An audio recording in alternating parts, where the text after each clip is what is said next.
The views and opinions expressed on any program are those of the producers and/or the persons appearing on the program and do not necessarily reflect the views and opinions of FRC Media, Bristol Community College, or the City of Fall River.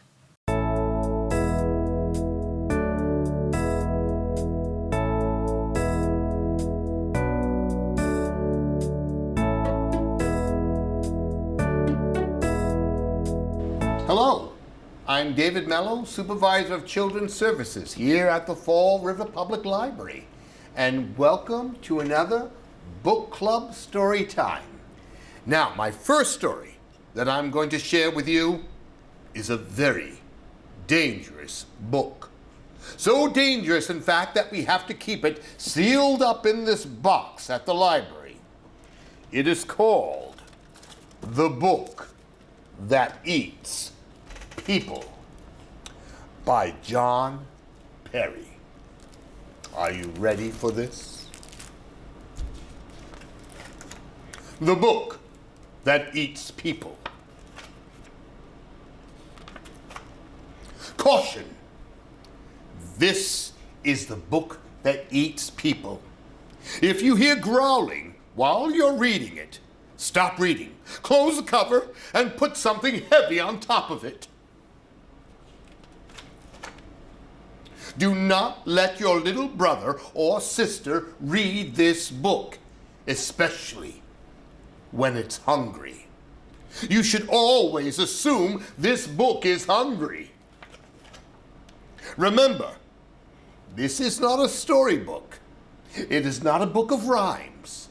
It is not a how-to book or a dictionary. It is a book that eats people. One day in Little Rock, Arkansas, Sammy Ruskin forgot to wash his hands after lunch, and the book tasted peanut butter on his fingers. So the book, this book, went snap and took a bite. And then another, and another. Sammy squirmed and wiggled. Sammy squealed and yelled. Sammy pulled as hard as he could, but the book ate him. Then it coughed up his bones, and they clattered across the floor like wooden blocks. That was the first person this book ate.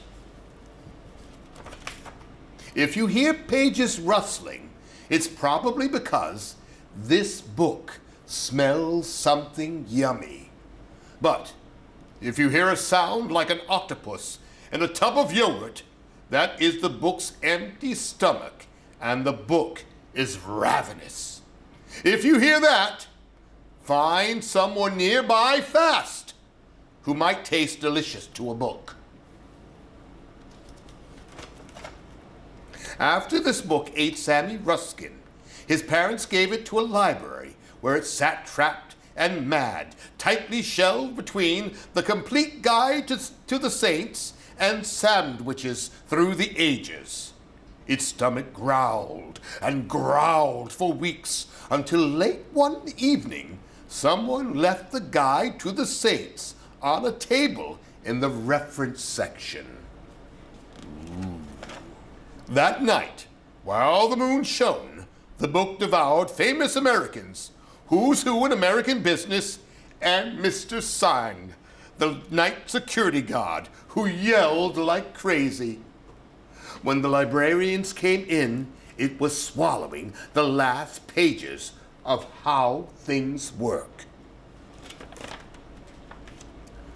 Titles like What Happened to Sam Ruskins keep some library books shelved forever. So while the librarians wept, this book traded covers with All About Dolphins. And that very same day, right about the time when everybody likes a chocolate chip cookie, Victoria Glassford checked it out. She put the book on her nightstand, and before she could finish brushing her teeth, it jumped up, thumped her on the head, and gobbled her down, beginning with her polished pink toenails. Have you ever heard a book burp? This is a bad book. A book with teeth and claws. It's a monster that eats people. You should throw it in the fireplace on the coldest February day. You should grind it page by page in your daddy's coffee grinder. Experts say that when a book eats someone, it's either in self-defense or a mistake, and the book never eats anyone again. But this book ate Sammy, Victoria, and Mr. Singh, and then it ate Joey and Juan and Isabel when they found it in a heap of boxes on a street in Philadelphia.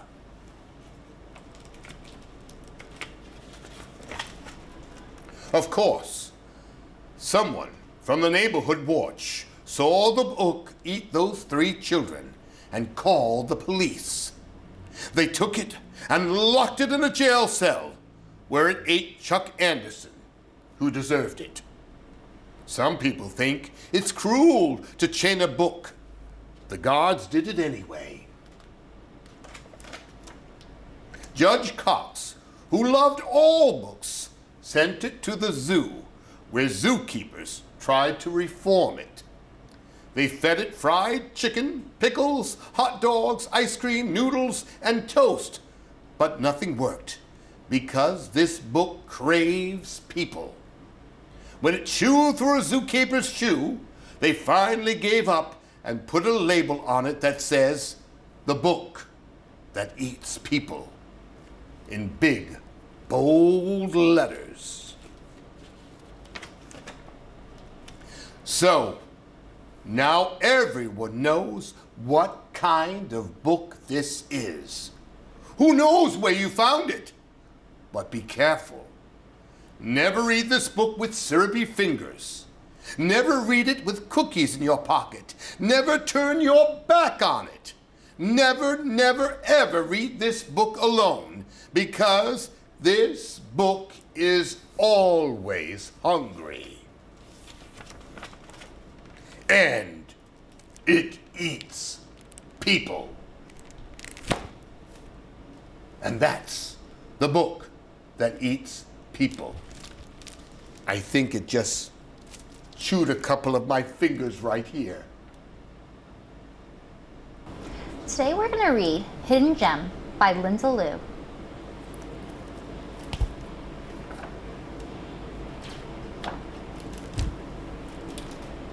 I am a rock.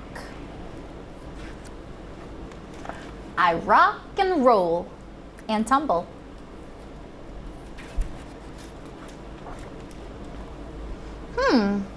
The Museum of Rocks?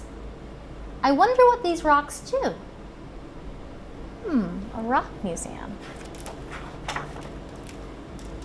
Here are rocks of many forms and tones. So many kinds I've never known. Wow, look at that one.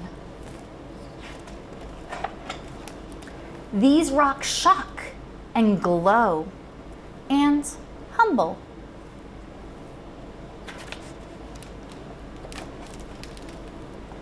I want to be special too. How do I become like you?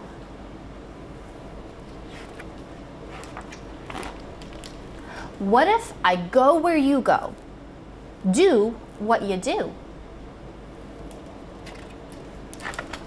Can I mold myself into a different shape? Or paint myself a different hue?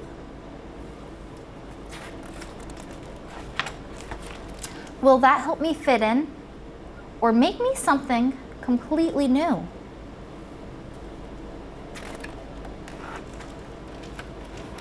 Is the me that I see the best that I can be?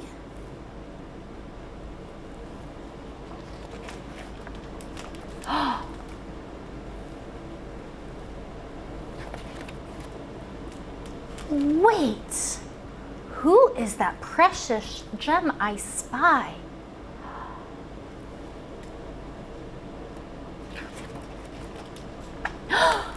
Why, it's none other than I. Look how precious. I found myself and now I see. being special is being me. He was special this whole time. And not just me, it's also you.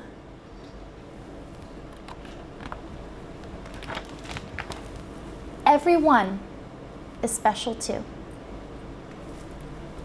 The end. Eddie's a goldfish who lives alone in a bowl. And Eddie is lonely, and he's looking for a friend that he can play with and share time with, and he does. But is this the right kind of friend for a goldfish to have? Keep your eye on the pictures in this book. It is called A Friend for Eddie by Ann Kim Ha.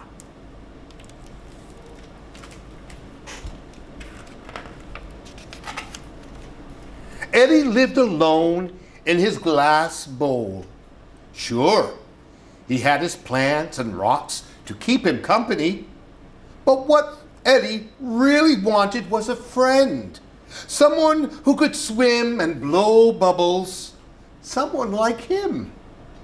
Eddie peered out, wondering if such a friend would pass by.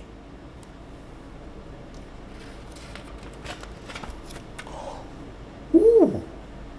One day, Eddie was playing his favorite game, Chase Your Tail, when he heard a tap, tap. It was a little yellow fish. "Hi," said Eddie. "Do you want to play with me?" The little yellow fish nodded yes. They played a game of tag. Finally, Eddie didn't have to chase his own tail anymore. What a nice friend. The next day, Eddie heard a tap, tap, tap, tap. It was the little yellow fish again. And this time, he had brought along a friend. "Hi," said Eddie. "Do you want to play with me?" The three of them played hide and seek. They danced together, had a staring contest, and they giggled so hard that the bowl filled up with bubbles. Every day, Eddie looked forward to the tap, tap, tap. And every day, he felt sad to say goodbye. Eddie wanted to be outside with his friends more than anything. So one day, Eddie set out to do the unthinkable. He started to swim in circles, slowly at first, then faster and faster and faster until he launched himself out of the glass bowl.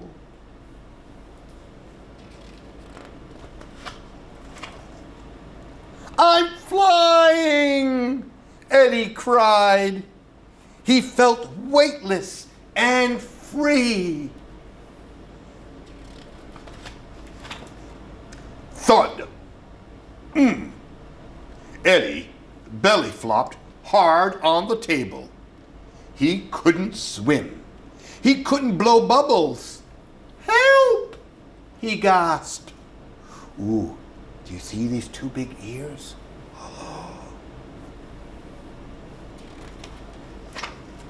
Just then, the two little yellow fish appeared. But something looked different about them. "Those aren't my friends," Eddie said. "Do you know who that is?" "I bet you do." "That's a cat!" Oh my goodness. This doesn't look good for Eddie.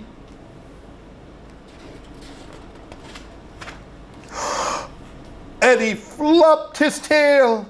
He flapped harder and harder and harder. Eddie tried to get away, but he couldn't. And just as he was about to give up,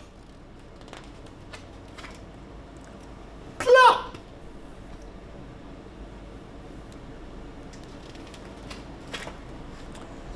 The cool water ran through Eddie's mouth and gills.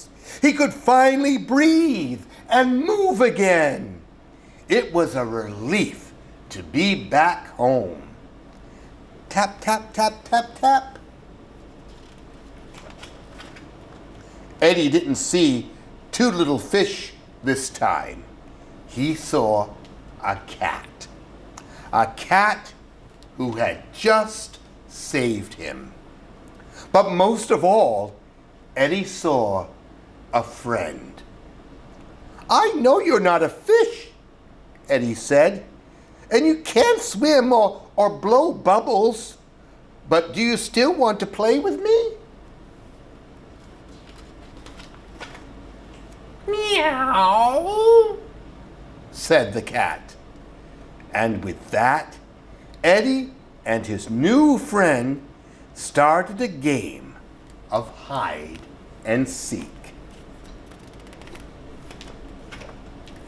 And that is the end of A Friend for Eddie. Well, turns out those two yellow fish weren't real fish, but a cat who was a pretty good friend for Eddie. I think they're going to make good buddies together, don't you? This book is called The Night Garden by Karen Berger.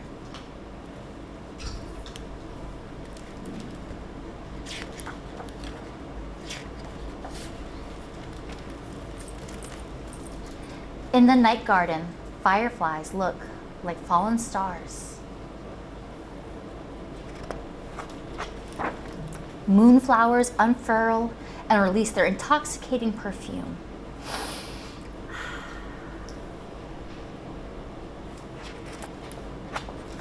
In the night garden, you can lie on the cool grass and look up to the millions and trillions of stars.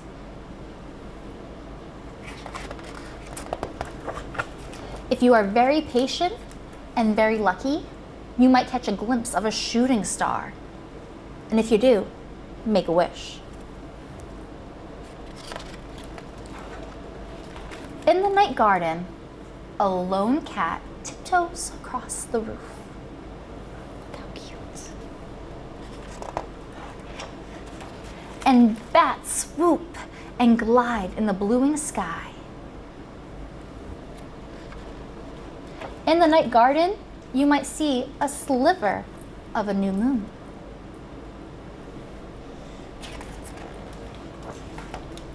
Or the fiery red of a harvest moon. Sometimes in the night garden, it is darker than dark, and there are sounds that you don't know. Don't be afraid. It's probably a mama fox hurrying her sleepy cubs home. Or the winds blowing snow through the trees.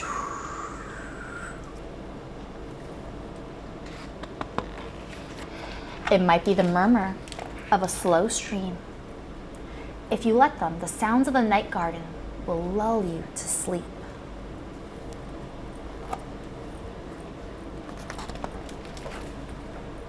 Just close your eyes and listen to the sound of the crickets and the bullfrogs. And the occasional hoot hoot of an owl calling to you from a far off tree. Hoot hoot.